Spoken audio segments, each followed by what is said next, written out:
भाषण एक तरफ से। चलो कोई बात नहीं, लेकिन हम सब लोग थोड़ा सा संवाद भी कर लेते हैं।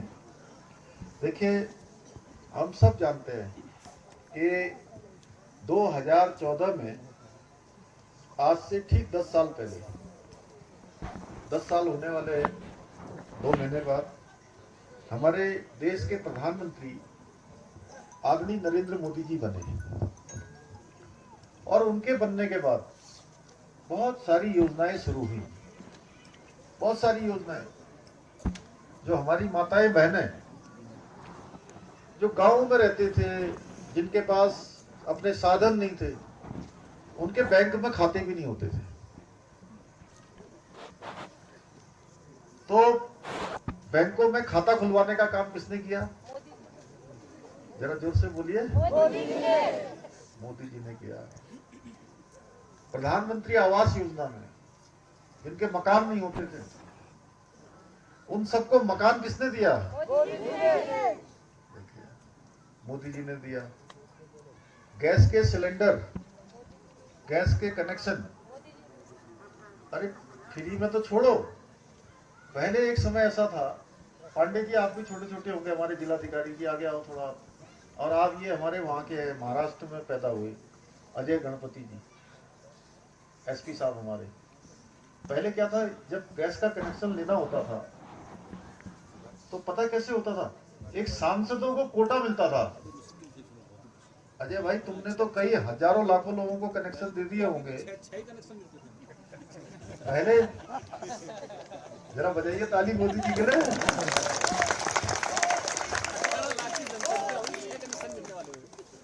एक सांसद को वो 6 लोगों को पैसे में 6 कनेक्शन दे सकता था केवल। अब आप छोड़ो, आप तो गैस के कनेक्शन तो आ ही गए, उज्ज्वला में गोबर गैस के भी आ गए, और भी कई सुविधा आ गई। तो ये सब मोदी जी के कारण से घर घर तक उज्ज्वला गैस पहुंच गई। अभी पानी के बारे में मोहित बता रहे थे, अभी प्रधानमंत्री जी ने अभी जो जल जीवन मिशन शुरू किया, हर घर में नल, और नल से हर घर में जल। धीरे धीरे ये योजना हमारी अब जगह जगह पहुंच रही है। आने वाले समय में जो हमारी माताओं बहनों को जो लाइन लगानी पड़ती है, रात में जगना पड़ता है, फौले में लाते, फौला ना कि बोला नहीं है, फौला फौल में पानी उनमें फार्मर रख दे।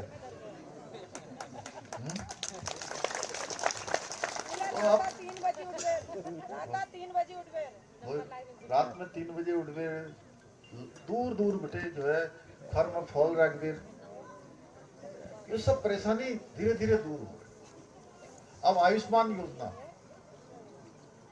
कोई अगर बीमार हो जाता था तो बीमार होने वाले को अस्पताल में भर्ती होना पड़ता था, और भर्ती होकर कोई बुजुर्ग आदमी भर्ती हो गया जिसके घर में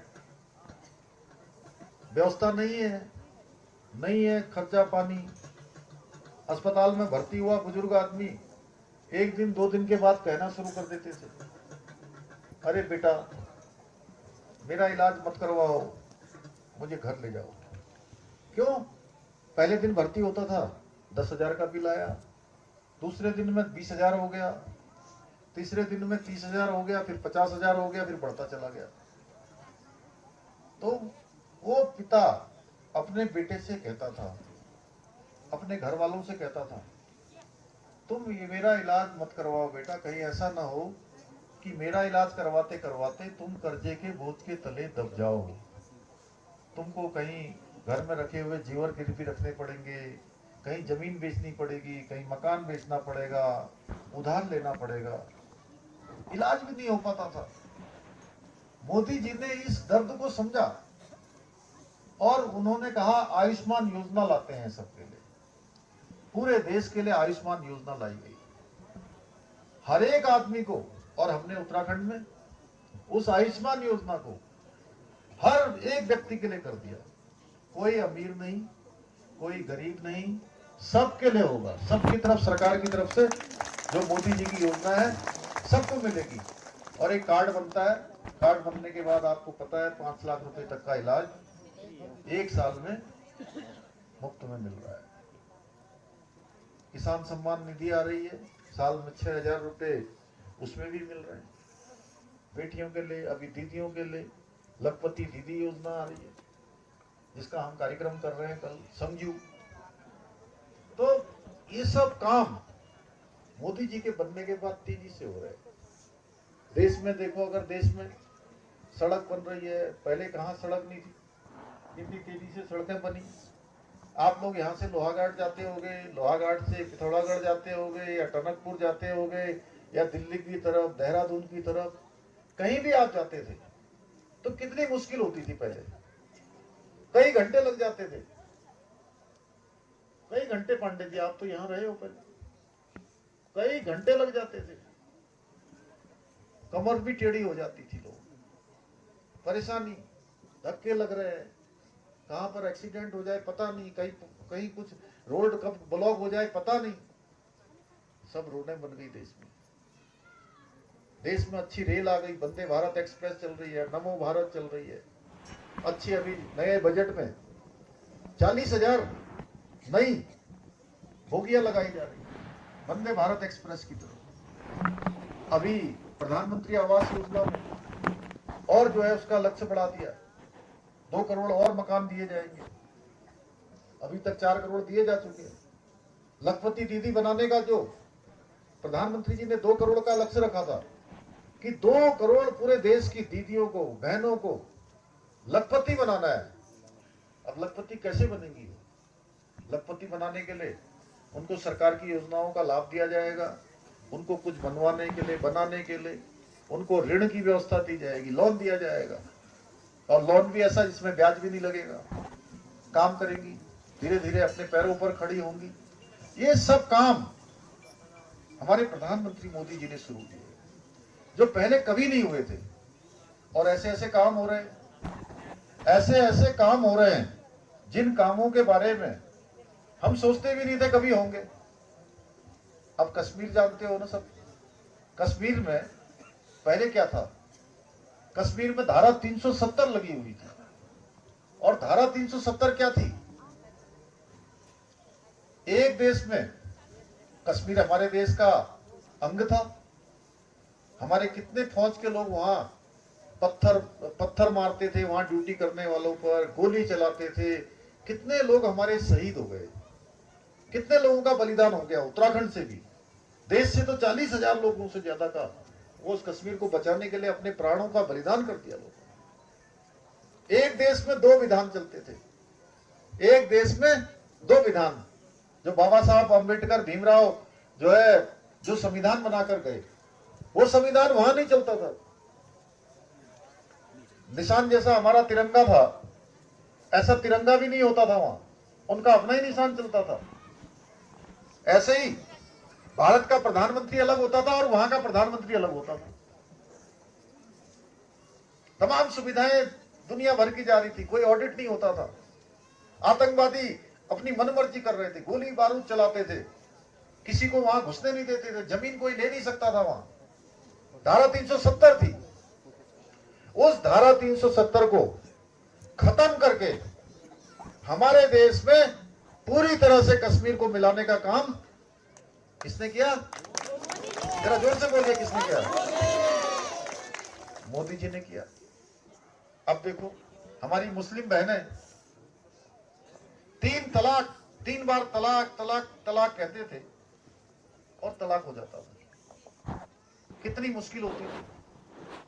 उसके साथ एक बहन को, एक बेटी को तलाक नहीं होता है, उसके साथ साथ उस परिवार में जिसकी वो लड़की होगी, उसके माता पिता भाई सब कितनी परेशानी में आ जाते थे।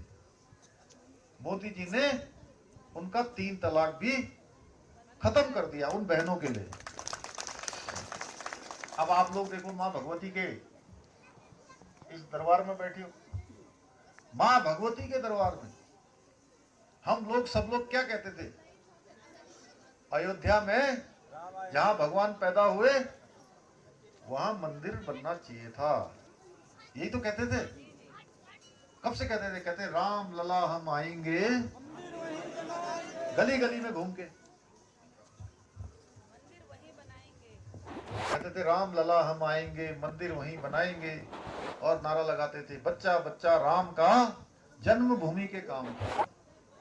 लाखों लाखों लोग लग गए वहां, मंदिर बन ही नहीं पा रहा था, कितने सालों से चल रहा था। भगवान राम त्रेता युग में पैदा हुए, उस समय के लोगों को भगवान राम को देखने का अवसर मिला, भगवान राम के शासन को देखने का, राम राज्य इसको कहते हैं, जिसकी हम आज तक भी जो है याद करते हैं। इतने हजारों साल, 15,000 साल बाद भाई, 15,000 साल। पांडे जी आप तो विद्वान आदमी हैं, जानते हैं कितने साल का द्वापर था, त्रेता के बाद द्वापर, द्वापर के बाद कलयुग, कलयुग के साल हो गए 5,126 साल। अजय गणपति 5,126 साल, और बीच में द्वापर के भी हुए होंगे, लगभग 10,000 साल तक द्वापर रहा, 15,000 साल। अरे ये तो बचा हुआ है अभी कलयुग इतना, अभी उस 4,32,000 में से अभी 5,000 साल हुए हैं कुल, अभी बहुत लंबा है, कई लंबा है, बहुत लंबा है। तो इतने सालों के बाद हम कह रहे थे भगवान राम आएंगे, भगवान राम आएंगे, कोई ला ही नहीं रहा था भगवान राम को। वो टेंट में रहते थे वहां। मैं भी अयोध्या गया, मैं लखनऊ में पढ़ता था, मैं बचपन में अयोध्या गया वहां, और बड़े मन में बड़ी खुशी थी कि मैं भगवान राम को देखने के लिए जा रहा हूं, दर्शन करने जा रहा हूं। जब मैं वहां गया तो मैंने देखा भगवान राम टेंट में है, टेंट में भगवान राम है, आराध्य, करोड़ों करोड़ों लोगों के आराध्य देव। हम लोगों के ऊपर भी कोई संकट आता है, कोई परेशानी आती है, तो बेटी क्या निकलता है हमारे मुंह से, हे राम राम राम, ऐसे तो निकलता है ना। और राम का नाम लेने से हमारे कष्ट भी दूर हो जाते हैं, हमारे संकट दूर हो जाते हैं, हम किसी परेशानी में हो तो परेशानी दूर हो जाती है। उन राम को भी टेंट में रहना पड़ रहा था वहां, कोई उनको नहीं ला रहा था घर में। उनको भी इतने 15,000 सालों के बाद फिर से देश में राम युग लाने का काम, भगवान राम को लाने का काम हमारे प्रधानमंत्री मोदी जी ने किया। कश्मीर में धारा 370 समाप्त हो गई, भगवान राम आ गए, 3 तलाक खत्म हो गया, हमारी बहन बेटियों के लिए तमाम योजनाएं चालू हो गई, देश के अंतिम छोर में रहने वाले लोगों की सुविधाओं का इंतजाम कर दिया।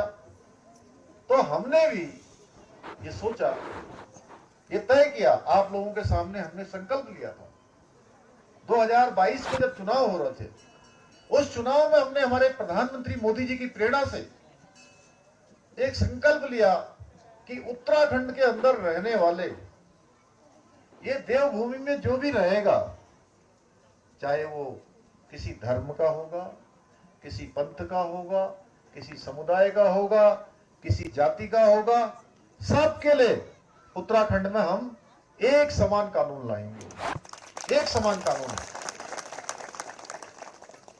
महिलाओं को सशक्त करने के लिए, उनके सशक्तिकरण के लिए, उनकी सुरक्षा के लिए, हमारे बच्चों के अच्छे भविष्य के लिए, और बड़े बुजुर्गों की भी उसमें पूरी सुरक्षा और पूरी चिंता होगी, ऐसा कानून था समान नागरिक संहिता का कानून,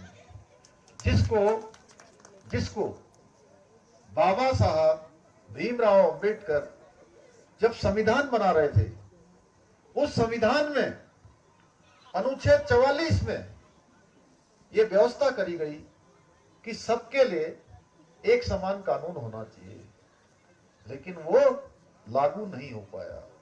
व्यवस्था संविधान में कर दी, साथ में यह भी लिख दिया कि राज्य सरकारें इसको समय के साथ लागू कर सकती हैं। इंतजार करते रहे लोग, इंतजार करते रहे, अब समान नागरिक संहिता आएगी, अब आएगी। कितनी सरकारें आ गई, देश के अंदर एक के बाद एक सरकार आई, लेकिन ये समान नागरिक संहिता नहीं आया।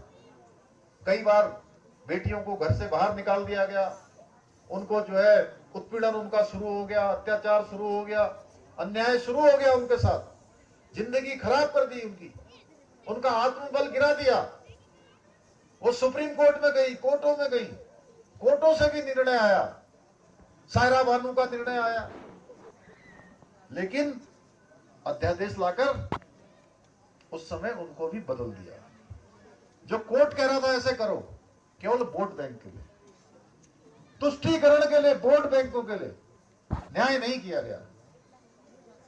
हमारे प्रधानमंत्री जी के समय में तुष्टीकरण नहीं, सबका संतुष्टीकरण और सबका सशक्तिकरण, संतुष्टीकरण और सशक्तिकरण और सुरक्षा, ये हमने प्राथमिकता से लिया।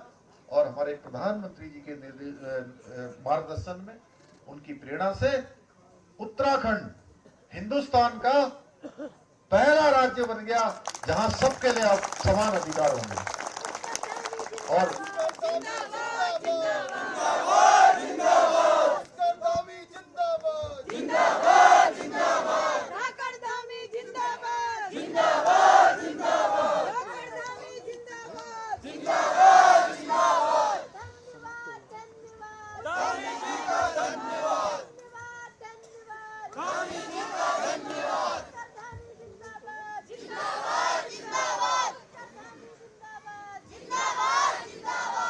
उत्तराखंड के लोगों ने, उत्तराखंड की